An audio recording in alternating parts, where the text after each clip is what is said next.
আজকে খুবই একটা সহজ শীতকালীন চুই পিঠে বা চুষি পিঠের রেসিপি তৈরি করে দেখাবো।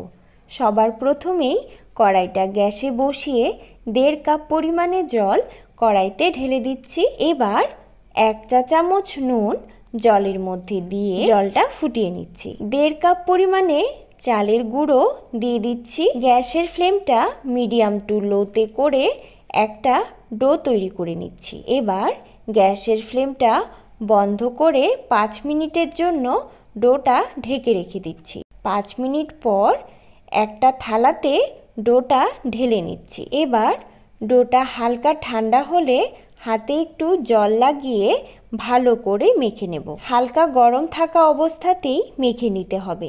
ডোটা কিন্তু একেবারেই ঠান্ডা করে নেওয়া যাবে না। এবার ডোটা দিয়ে পিঠে তৈরি করে নেব। একটা কেচির সাহায্যে এইভাবে ছোট ছোট করে কেটে কিংবা হাত দিয়ে ছোট ছোট লেচির মতো নিয়ে এইভাবে 2 হাতের তালুর সাহায্যে পিঠেগুলো রেডি করে নিচ্ছি।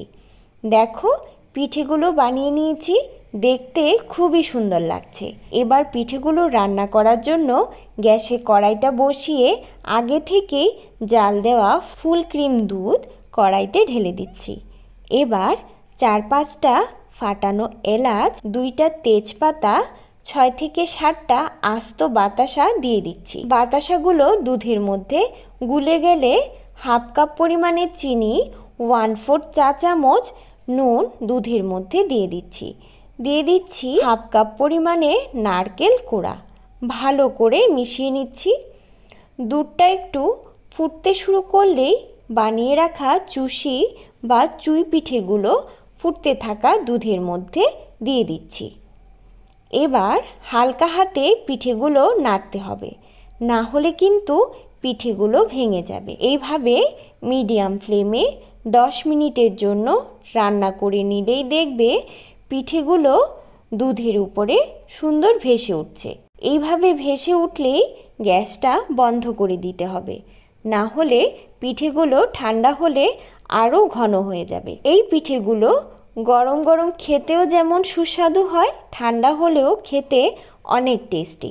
আশা করি সম্পূর্ণটা ভিডিও তোমাদের খুব ভালো লেগেছে।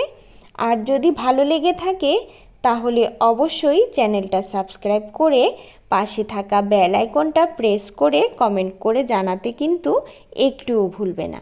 ধন্যবাদ।